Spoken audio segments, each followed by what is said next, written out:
Alright, we just got some Amazon stuff in. Let's see here.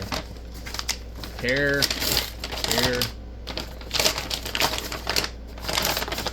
Yeah, they had this stuff at like 4 a.m. at the hub. It didn't go anywhere till like 6. And usually when it gets to the hub, like really early. Let's see what we got here. Nano USB. I don't know what this is. A bunch of voltage regulators. And then this.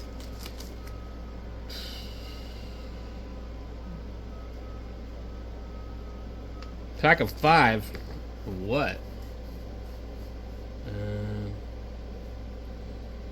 CYT 1062 new. I don't even know what that is. Is these encoders? Let me open the other one first.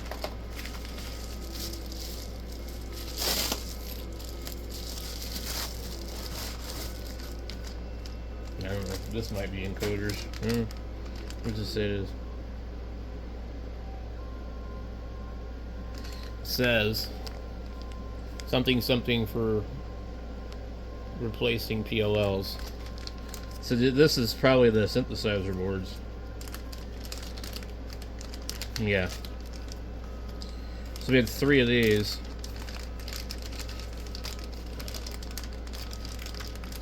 Jeez, they shove them in there like to where I can't even get them out.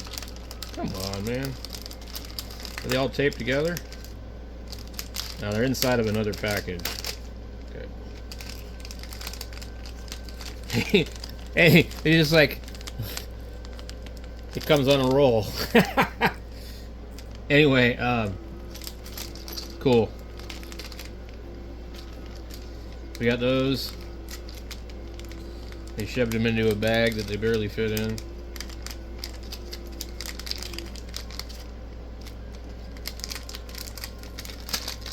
I don't know if I'll be able to put it back in there.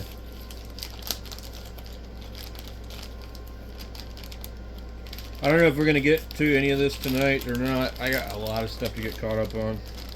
So those are the synthesizers. These are voltage regulators, and they come with capacitors, LEDs, resistors, and they're basically made to do whatever. This is packed in the USA. California JOS. Packed in the USA. You know, we might start seeing a lot more of that, guys, with the tariffs.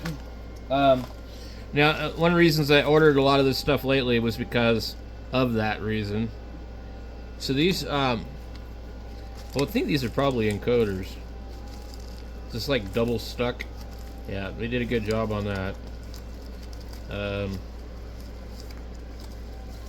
see here.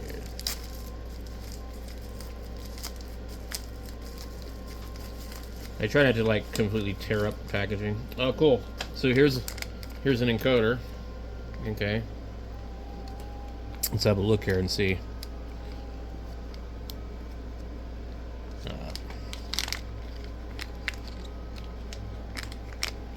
Now, what I don't understand is, like, I see in some drawings where they just, ew, these look shit. Well, whatever they soldered them with.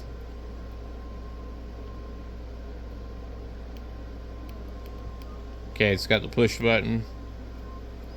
And I don't know what I did with it, but I would think if you can jam this up into the radio far enough, you should be able to get a Cobra 21 or 25 knob on it. Let me go do that. Okay. Well, the knob they come with is actually pretty decent. It's metal. It looks nice. It's a plastic center like all of them nowadays, but still. So,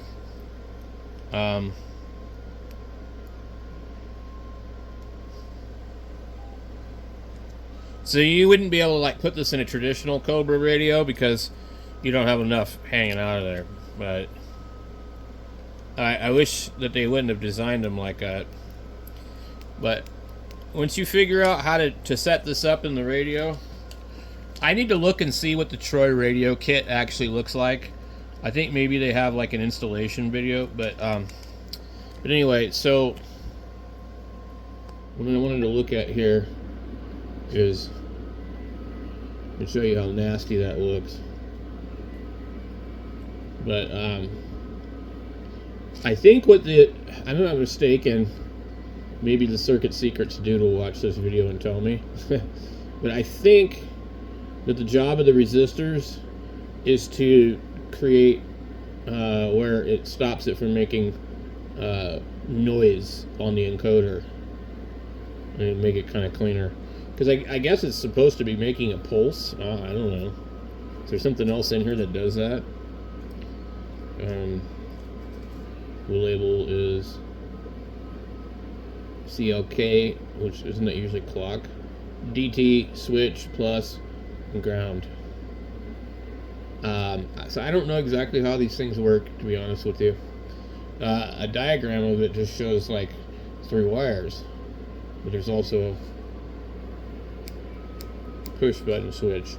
So we got a few of these. I'm thinking, how many did we get? I think we got like 5 for $6.99. There was ones that were on there that they didn't even have a thing on here. Like, you had to mount them on the board, which is another option. So I think our friend over there at Circuit Secrets used this to mount, because it is a pain. And like I was showing on his video, you have to hack away the front of the radio. Let me grab the extra faceplate that I have laying around. To give you a better idea, if you were to stick this in here, I mean, maybe you could. Let me see this. I wonder, is it possible, even like remotely possible? I wonder if they make like a long shaft, one of these. So let's go ahead and just pretend that we can get this to work, right?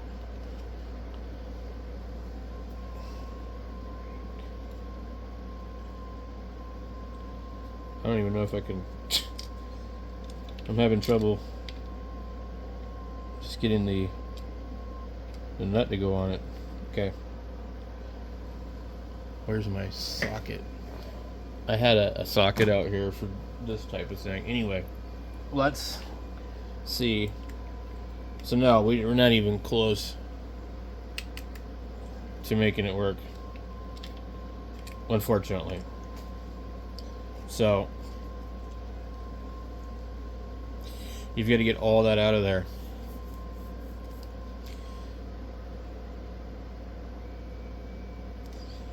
And I think what he did in his video was he used these points here, put a piece of metal there. So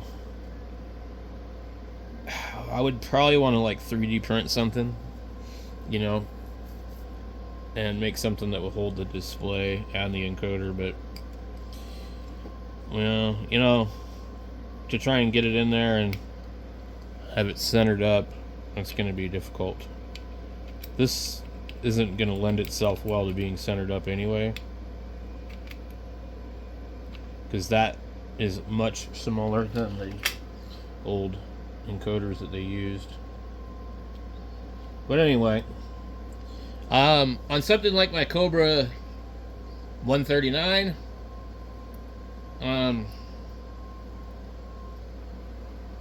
what I would probably do is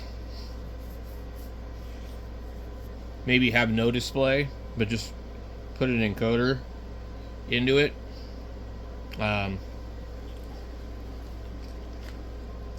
Like, that might be doable.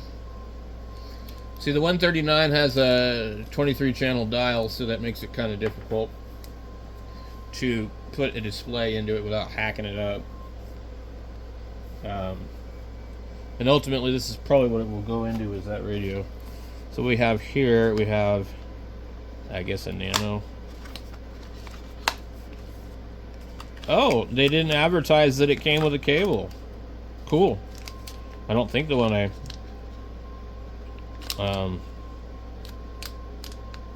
That's cool.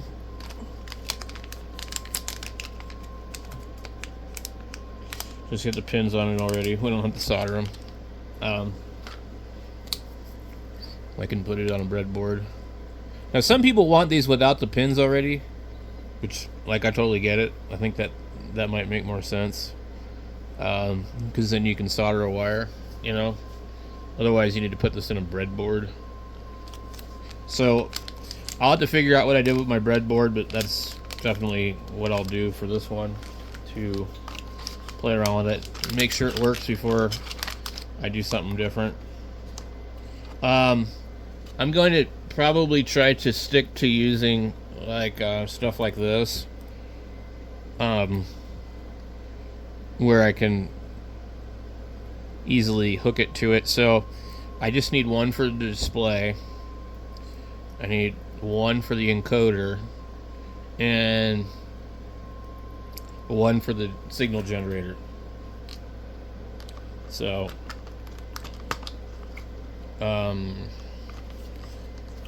I'll have to look and see if they have those easily available on Amazon. Let's see, does it want to go back in there? Yeah, it's cool they give you a USB. I didn't think it was going to come with one.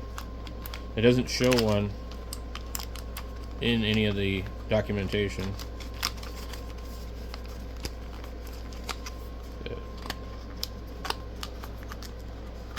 Come on. DIYables. For technical documents, please visit DIYables.io. So that's cool.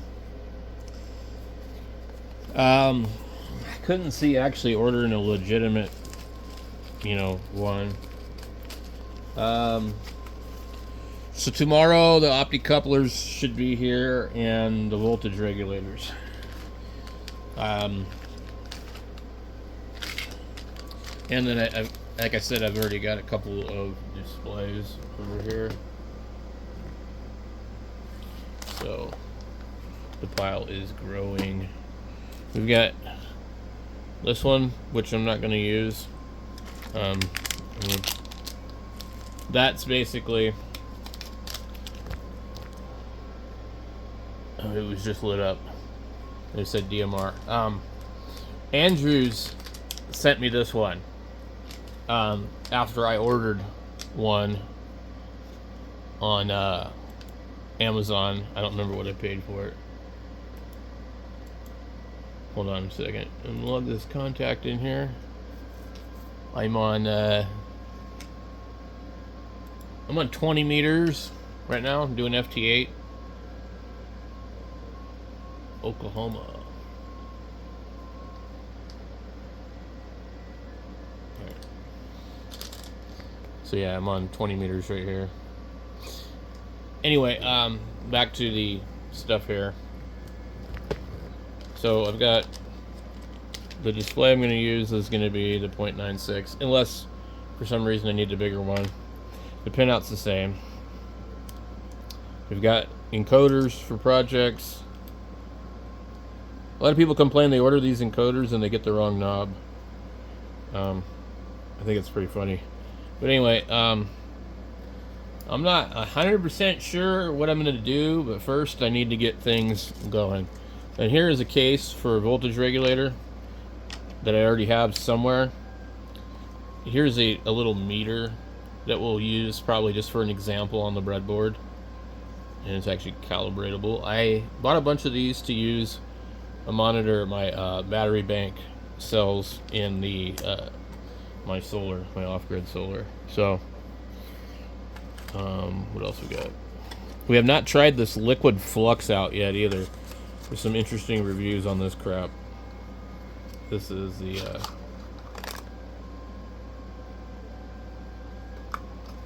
liquid flux. Somebody was saying that some of these have halogen or something in them that's corrosive. I don't know. Anyway, we will have to try that out soon too. But yeah, we got all this stuff, guys. Pile of stuff.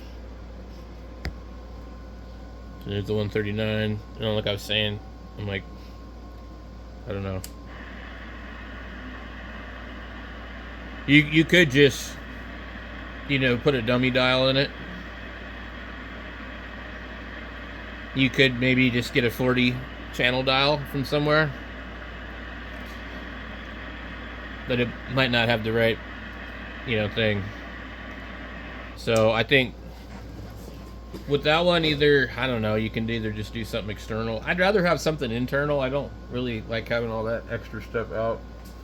Like, because I was using that VFO, and where's that thing at? The VFO. I'll put it back in the box, but I was using this, and this, by the way, is completely different. Anyway, that's one of the frequencies that I was using to run, I think, the Midland or something. Now, I'm going to have to make another video because I think I didn't check to see that it transmits on the same frequency it receives where I was injecting it. And so, from what I can tell and what other people were saying is that you need that offset. This actually can do that on its own. It has a TX RX offset. So we're on IF0 RX. Well, I guess maybe it doesn't do it automatically on its own. You put it on one or the other. Interesting. I don't know. I'm not sure how to use this thing. I have just only basically used it as a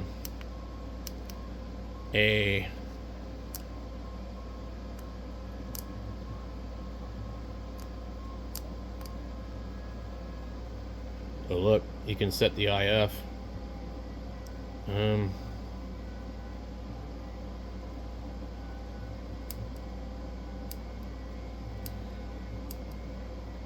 So look at that. It says megahertz LO or VFO.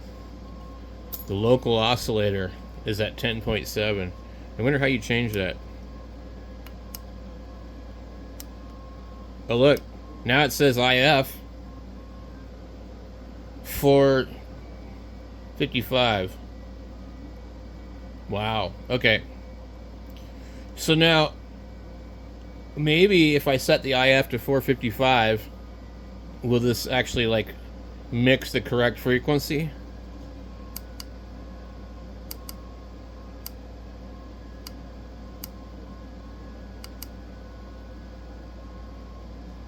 Doesn't seem like it lets me change anything else. Okay.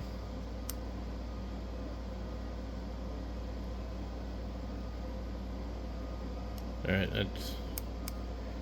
So you could go VFO. You see, it says RX, TX VFO, RX LO, TX VFO.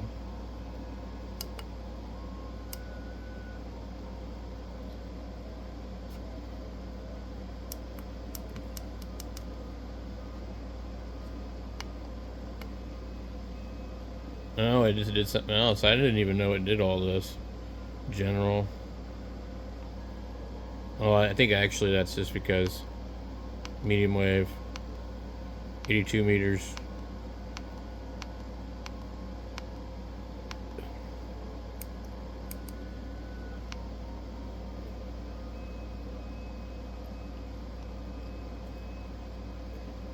All right.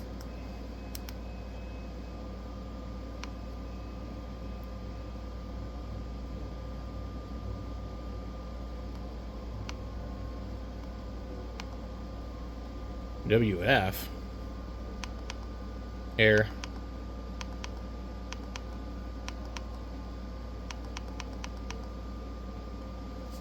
Anyway, I know there's some ways to mess with this thing,